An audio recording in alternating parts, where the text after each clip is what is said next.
Welcome back to Ether Hour, everybody. I am your host, Conrad Franz, joined as always by Dmitry Kalyagin with a fantastic guest, somebody that we have hoped to have on the show for a very long time, a dear friend of the show, someone I consider a key node in the World War Now extended universe. I had the pleasure of meeting him. We've now hung out twice in Russia when I've been there in December 2023 and February 2024 for a number of conferences and events. He's a wonderful Orthodox Christian. He's a journalist himself. If you watch the Spos TV show Russian Ark that I appeared on, you have seen him. If you follow us on social media, on X, you've seen us sharing his stuff. We are going to introduce him in a moment. Dmitry, how are you doing? Doing great, Conrad. Excited to be here. No, it's good to have you with us here for this wonderful conversation. This could be a long one. I think we've got a lot of things to cover. But without further ado, Charles Bausman, welcome to the show. Hey, Conrad, Dmitry. So we're finally doing this. Let me just first say, it is really a privilege to be on this show. I've been following you guys since the beginning. I think you're not only doing great work, which will be good enough, but you're doing really important work. In fact, essential work that nobody else is doing. So really, really a privilege. Thanks for having me. And thank you for joining us, Charles. For those that don't know Charles, a lot of the stuff we've done on the show, if we've broken news about Russia or talked about Russia in a certain way, Charles is somebody we're always asking him questions and, getting his insights on these things. So a very important part of the production here, no doubt. But before we get into what you're doing on Russian TV right now and sort of your thoughts as well on how everything is going from the World War Now level perspective, prophecies, Russia, civilizations, all these sorts of things. Before we pick your brain on that, I want to introduce you to the audience so people know who you are. You have a very interesting history and knowledge when it comes to Russia. You've kind of grown up in the Russian milieu. And at the same time, you, of course, are a stock American patriot, somebody that is proud of your deep, deep roots within Pennsylvania and these other parts of the original American colonies, as well as, of course, a devout Orthodox Christian. So if you could perhaps explain a little bit of who you are to the people and why your background gives you a bit of a unique perspective on everything unfolding in the world right now, and of course, particularly in Russia and the Orthodox world. Yeah, sure. I'd be glad to.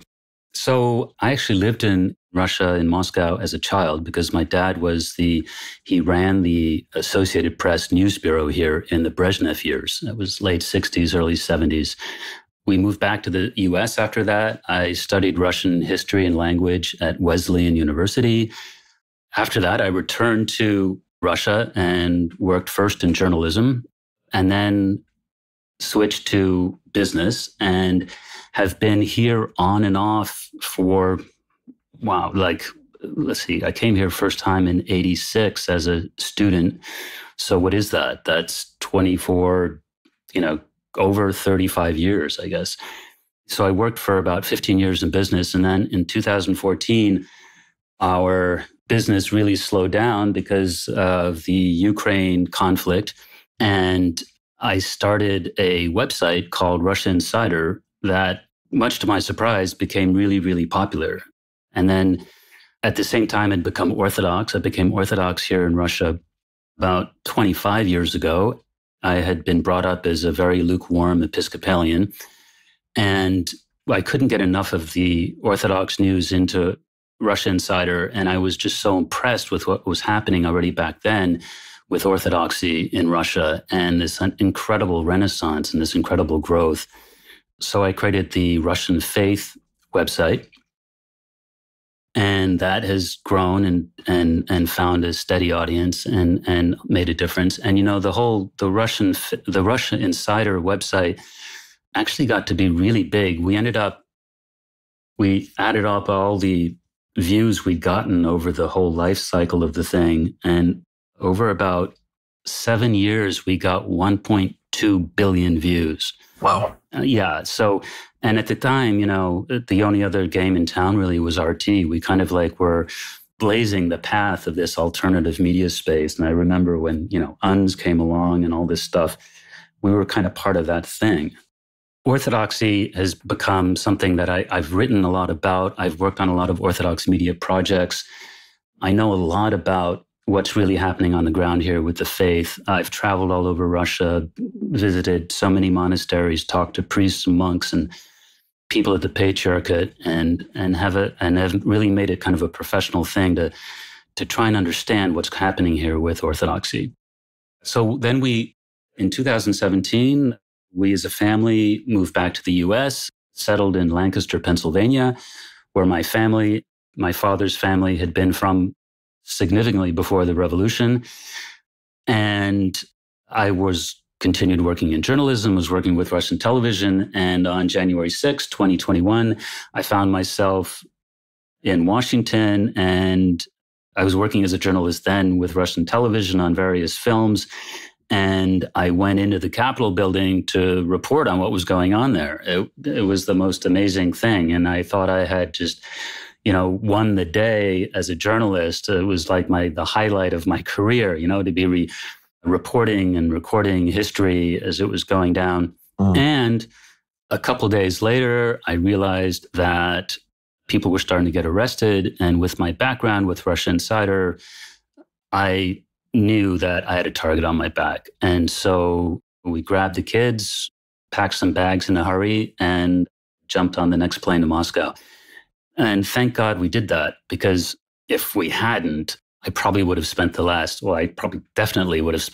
3.5 years in DC Gitmo. And I don't want to paint this turn of events as some kind of a misfortune, because it's actually completely the opposite. These last 3.5 years in Russia have been absolutely wonderful and actually the right thing to do. And, this happens so often in life. Something happens and you struggle against it, and then you think it's not going the way you wanted it to. And then you realize a few months later, this is the way it was meant to be.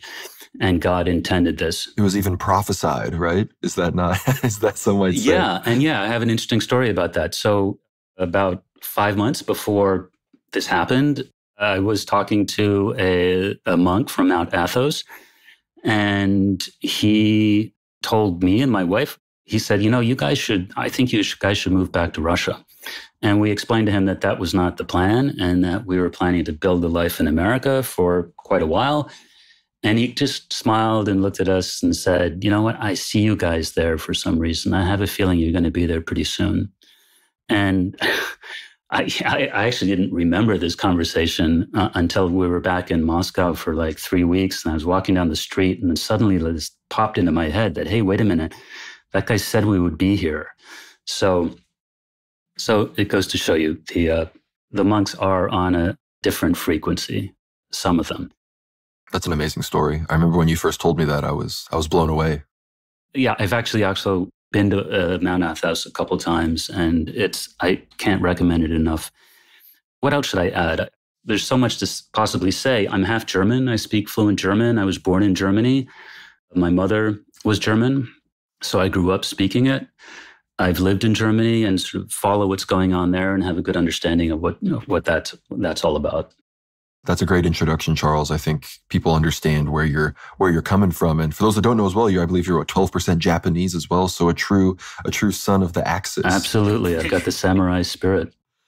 No, it's Charles is, as a journalist myself and someone who's made it a bit of a professional aim to cover and be knowledgeable about what's going on the ground in the Orthodox world. Charles is somebody that, when I'm his age, I hope I can have a portfolio as wide and diverse as his. And I was reading Russia Insider before I ever knew who Charles was. And I remember reading Russian Faith and seeing Father Joseph's writings before, again, I had any idea who Charles was. So his writings, again, as far as his influence on World War Now goes, his writings were influencing, the brain behind it, which was me, before he ever even knew that I existed. So it shows you how important this work is, and how I think St. Porphyrios was very correct when he said that the internet would be the new kind of information superhighway for even Orthodox evangelism. But I also know in many ways your story reminds me of, some of what Dmitry has told me about, people fleeing Russia during the Soviet Union. And now we see people, in fact, fleeing the United States to Russia, which is, of course, one of the big reasons you're involved in the SPAS TV show there. But I think Dmitry has some questions as well.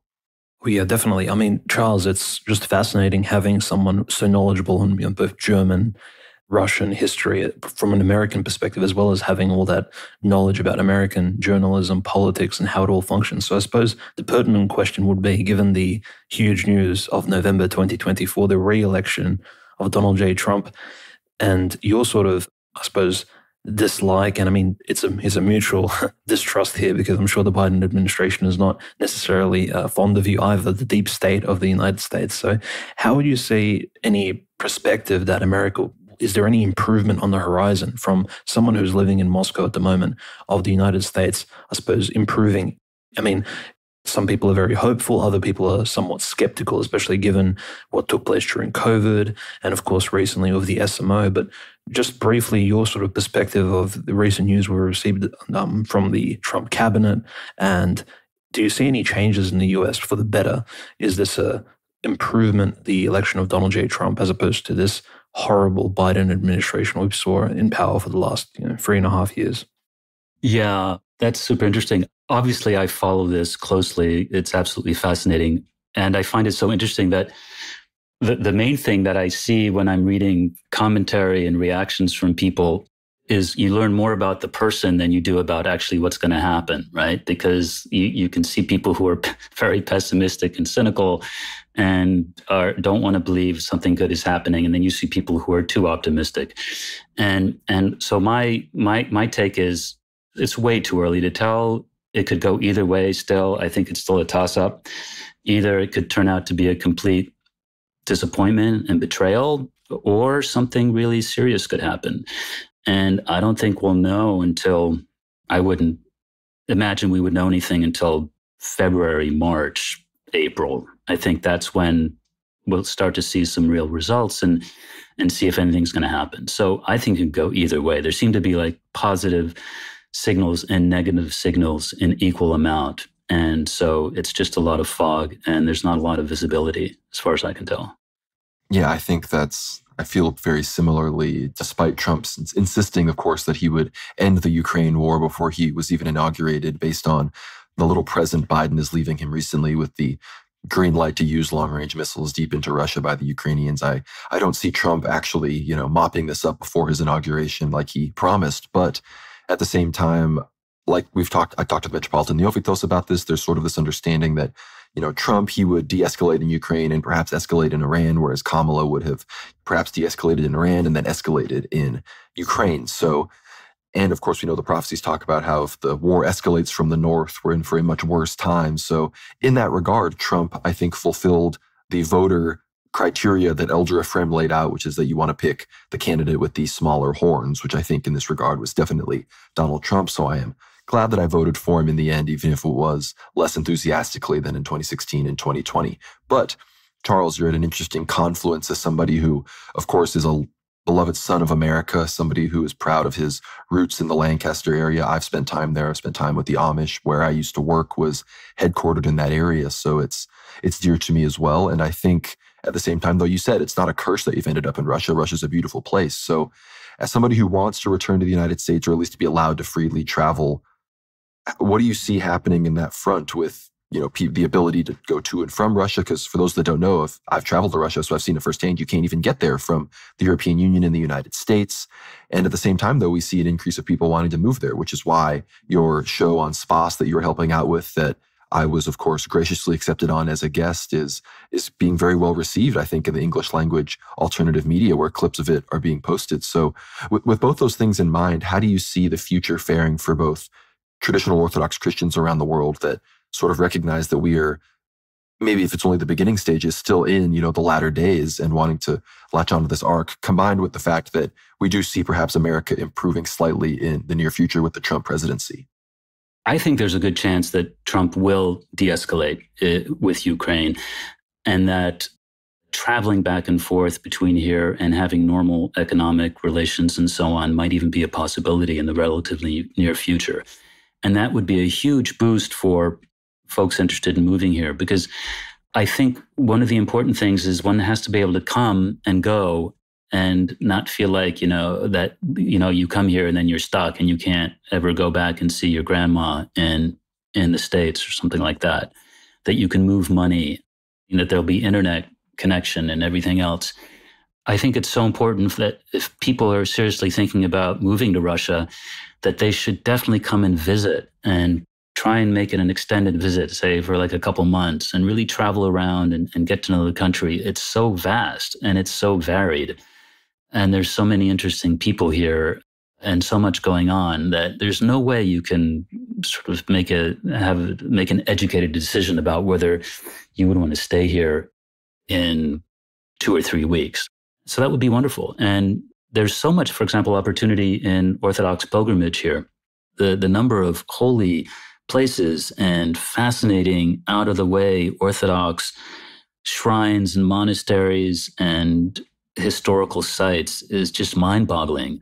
And that would be a whole thing. I think American Orthodox should come here. They should come here on pilgrimages. And I think maybe if they saw some of these places, it would really change their impression of what Orthodoxy is about and what Russia is all about. And it's one thing to read about it and watch videos. It's another thing when you experience it in the flesh. It has a very different feeling. That's fascinating. You know, Charles, from what I've heard, that essentially you wouldn't even have an entire lifetime. One personal lifetime is not even enough to explore all of these special places around Russia, you know, from east to west. And essentially, I think for everyone, it's really a huge pilgrimage opportunity, especially if, for example, there is a temporary peace that's signed between Ukraine and Russia in the near future, you know, probably under the patronage of Donald J. Trump, potentially. We know something's potentially in the works. There's been a lot of discussions, and we've kind of covered it on World War Now. But Charles, just from your perspective, some of the recent events that have taken place, surely you've seen Russia handle COVID from a certain perspective. You have views on all of these events, most likely. But as someone who lives specifically in Moscow, the big city, there were several really major events that took place, especially last year and this year as well. You know, things are escalating and continuing. What was your opinion of, say, the Prigozhin revolt when it happened? When, you know, because you were literally there in Moscow as Wagner was driving up the freeways and highways through Voronezhskaya Oblast, through Rostov-on-Don. Like, what was the perspective like on the ground from someone who actually follows politics, has seen coups take place, like, in the history books, and that event actually occurring in the middle of the year in 2023. I mean, from some, you know, from a perspective of watching it all online, it was incredible. But I mean, from someone who was there on the ground, what was that like? Because that simply, besides October 7th, that was the major event of the previous year. And I'm just interested in your opinion of that particular day on the 24th of June. Yeah, well, it all just seems so just incredible and unbelievable. And it's interesting that to the extent that I could judge public opinion from friends of mine and from stuff I was hearing, you know, from neighbors and so on, that opinion was really split between thinking what he was doing was terrible and cheering him on. Because there was so much public frustration with how slowly Russia had been prosecuting the war, and he had been the one who had been speaking out most vociferously about this, and come on, we got to get more serious and more aggressive, and let's like finish the job and so on. So that was extremely popular. Why it happened and how it all ended is just, it's one of those Russian mysteries. It's so much like what Churchill said about Russian politics. You know, it's bulldogs fighting with each other under a carpet. And nobody knows what the heck is going on. And there's so many layers of obscurity and opacity in Russian political life that his line was, you eventually know which side won because somebody's bones come flying out from under the carpet. So that was definitely that situation. There was some game going on. Who the players were and what was going on, nobody knows. And I've asked a lot of very, very well-informed Russian friends about it, and they said, we don't know what that was, and how that got started, and what the ultimate, rationale was from all the sides involved. But it was super exciting. I mean, you felt like you were again like living in this just crazy, crazy, crazy times that when it's like, something amazing is happening. I think that's sort of why we are so focused on Russia right now on the show. Of course, for those who don't know, the show started in the aftermath of the Nord Stream 2 pipeline destruction. That was where we felt that World War III was just so obvious that we needed to make a show about it because nobody else was talking about it, especially not from the perspective of Orthodox Christian prophecy. And I would say probably the most prophesied event that has occurred in a even remotely contemporary era where people that were alive today still might remember was the Bolshevik Revolution, which of course still is having major reverberations on Russia today. And Charles, you're somebody that is of very like mind with us when it comes to politics and religion and even their confluence, of course, in Russia. We had a whole episode, of course, on Pobedonostsev. We talk about our favorite czars. We talk about how much we hope for the return of monarchism in Russia. We have interviewed Andrei Afanasyev, who, of course, is a mutual friend of ours and Charles, who is also looking to this future. So, Charles, as somebody who is, an Orthodox monarchist, a nationalist, but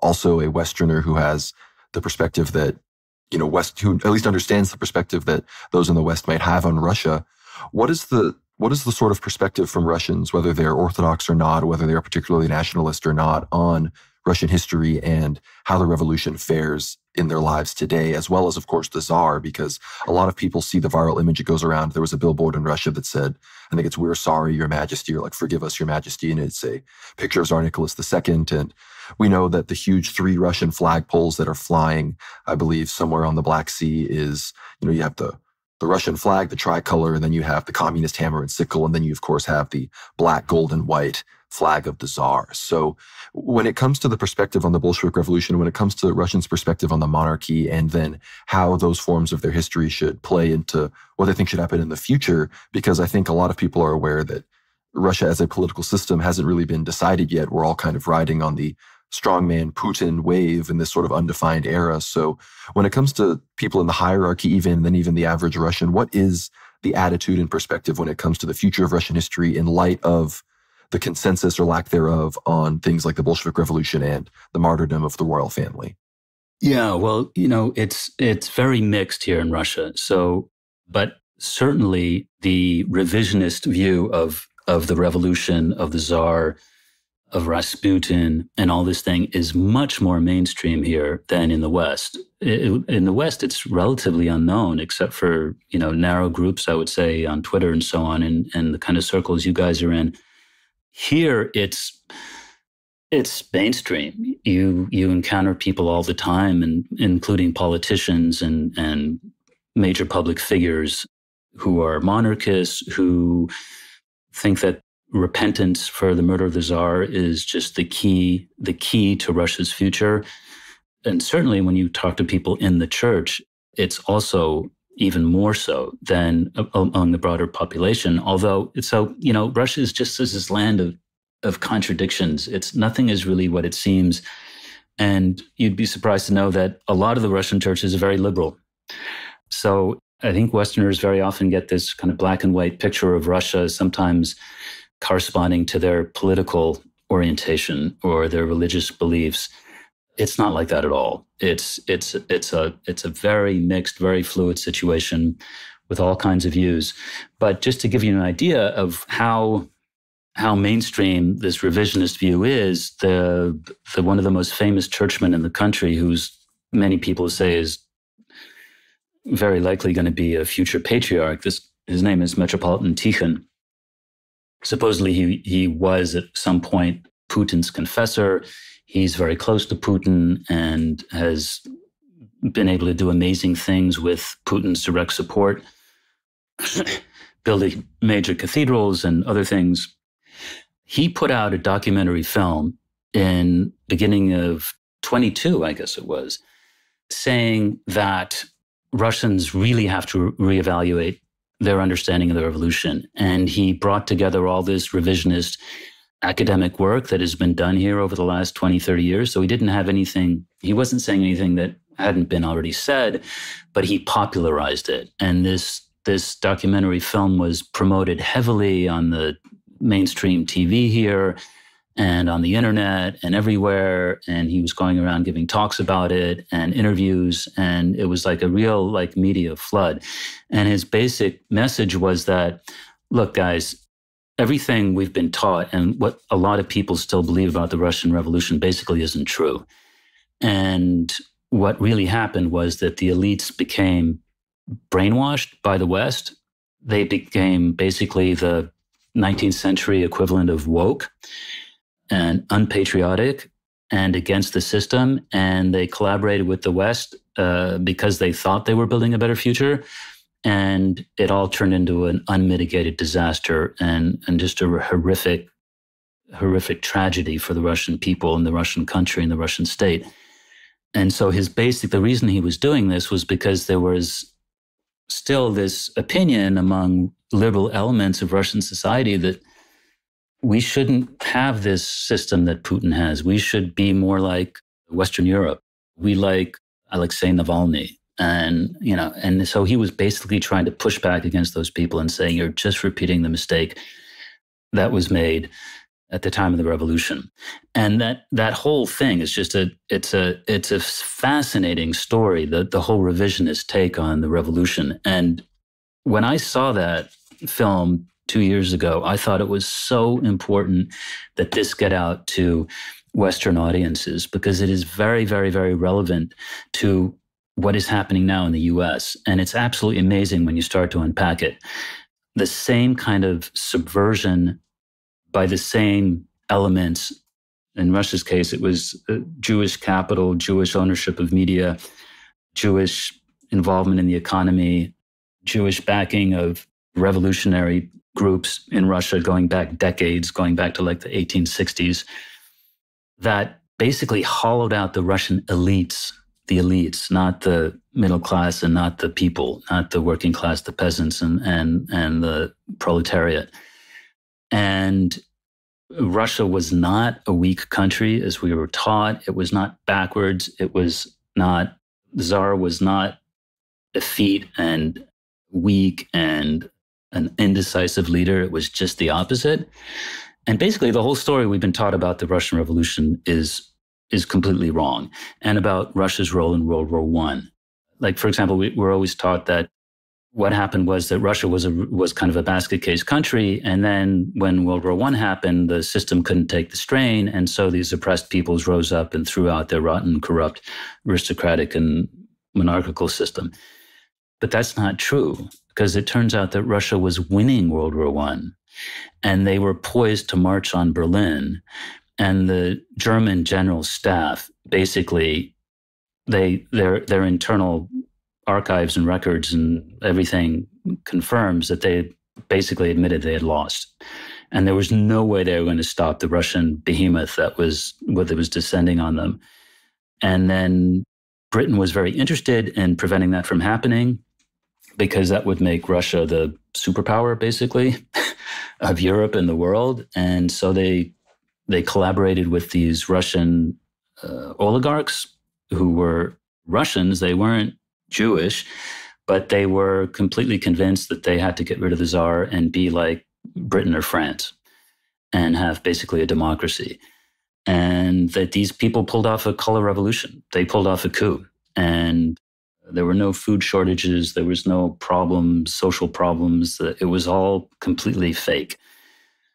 So that's it. It's such an interesting story. And this documentary film is long. It's about 5 hours, and it's got a wealth of data and information. And we should really do a separate stream on it. Honestly, it's important that it get out. And I would add about this.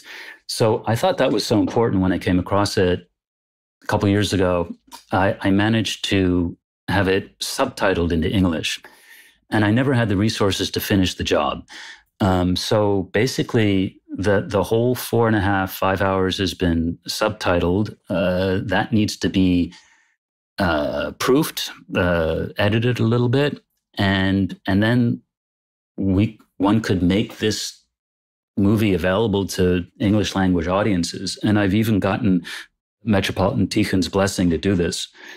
So I'm mentioning this specifically because I want to throw this out to your audience. If there's anybody out there that would want to do this, and ideally it should be dubbed, because people can consume media these days orally, AURALY. And there's just so much great stuff in there, and it would just provide like endless amounts of content for clips on Twitter and so on, which is just completely blowing up this false version of the revolution that we all grew up believing and being taught by Hollywood films, by our high school and college professors and so on. And it's that whole story of the Russian Revolution it's just so important. It's in no way less significant than World War II history. And the revisionist take on World War II, is, I'm sure your audience understands, is key, right? You can't really understand what's happening today if you don't understand what's happening then. Well, yeah, that's why so many people, people watch a documentary, as they say, the greatest story never told. It sounds like Metropolitan Tikhon created the Russian version of that, which, is maybe even more important. Yeah. And I can tell you why it's more important, because it brings into account the spiritual side of history. Because World War II was really basically, it was a war between two secular forces. I see it as like a righteous German and then wider European uprising against Jewish power, a war they eventually lost, but both sides were basically secular. And unfortunately, Germany, like all of Europe and to a large extent Russia actually, by that time had sort of set Christianity aside. They were nominally a Christian civilization, but sort of by inertia, not because they took it very seriously. Well, Russia wasn't that way at the time of the revolution. It was also in big trouble spiritually, but it still had an Orthodox monarch, and a lot had been preserved of the original Orthodox state. So what happened with the Tsar has enormous spiritual significance. And that's a whole other discussion. But basically, Russia is really, the Russian Revolution and what happened there and the destruction of Christianity afterwards is really the story of the age-old battle between good and evil, which is the Christian story. And it's just super important to understand it all. So anyway, throwing that idea out, maybe somebody wants to, I'd be happy. You can just get in touch with me through the World War Now guys. Be happy to send you the stuff, and maybe something would come of it. No, absolutely, Charles. I think everything you've said is incredibly important, and especially for Russians, because the lesson is, of course, first and foremost for Russians to learn the mistakes of the past through watching Metropolitan Tikhon's documentary, through reading some of the amazing books, which to this day have not even been translated into English for an English audience. But for Russians, there's literally no excuse to learn about your past, your great-grandparents, your ancestors who actually went through some of these events, perhaps participated in some of the common mistakes of the Russian people during the revolution, or perhaps managed to escape them, or were victims of what took place in the 20th century. And as you said, World War II, the dissolution of the USSR, the 1990s, the great sell-off, essentially the rug pull, which destroyed so much Russian capital and wealth and removed it from the USSR, which Russia currently today is still rebuilding. All of those events, in a way, even pale in comparison to what took place in 1917 and throughout the 1920s, that transformation, that essentially removal of the Katechon, Tsar Nicholas II, and, essentially a reformatting of Russian society, I think. And it's also a huge lesson, I think, for Western audiences, because your countries at the moment are being also reformatted, maybe at a different pace, but certainly by the same actors and by the same people. As you mentioned, Charles, these people are still in charge. They have many bases around the world. They take many, many forms. They masquerade. It is like the Purim mask of ritual which they put on. And in these various Western countries, I think the danger is that, well, there simply hasn't been a cataclysm of that level as there was in Russia at the beginning of the 20th century, which Russians are not keen to repeat, which is why they do not follow, well, for the most part, do not follow people like Alexei Navalny who say, well, maybe Russia going down a liberal reformist path was the correct idea and we should try it again. We should try the February Revolution of 1917 again, when Tsar Nicholas apparently signed the abdication document with a pencil, or maybe the 1990s was a good idea, but Vladimir Putin, surely he's in the wrong here. But from what we see at the moment in Russia, Vladimir Putin is certainly, it appears that him and his administration is doing their best in order to at least create an atmosphere of where orthodoxy is re-emerging. And essentially, even people like yourself, Charles, people like our good friend Andrei Afanasyev, whom we've interviewed and spoken to on 2 episodes already of the 8th Hour. Definitely, guys, go check that out. It creates almost an ecosystem wherein these ideas and even Metropolitan Tikhon's documentary can be watched, listened to, and understood. And so it's almost as if there is a reconquista, an intellectual one, and a renaissance of Russian conservatism, which is rising up in this new sort of even post-SMO context, which is super important. And it's a blessing from God that Russia even has a second chance in history to even make a comeback. I mean, especially after all the sins of the 20th century, it's really a blessing. But Charles, speaking about your collaboration with other conservative Orthodox Christians, and of course your program on Spars TV, the Russian Ark, super important.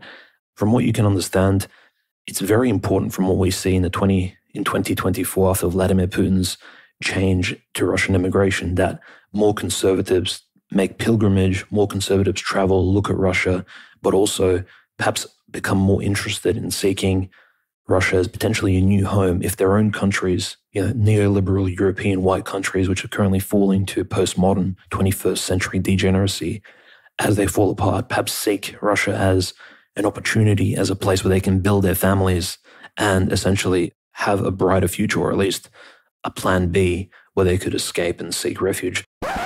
Thank you so much for listening to the free segment of this amazing Ether Hour. Get behind that paywall and hear the rest of our amazing discussion with Charles. We get into some very controversial territory about free speech, even within Russia, regarding very third-railed issues, JQ, World War II issues, and all of that. So be sure to get behind the paywall, support us, worldwarnow.co, worldwarnow.substack.com. You'll get access to not just this episode, but every previous episode of Ether Hour. That is well over 70 hours of content, really, really good stuff on all sorts of things you can't find anywhere else. So thank you so much for supporting us here at World War Now and listening to Ether Hour. We will see you on the other side. God bless.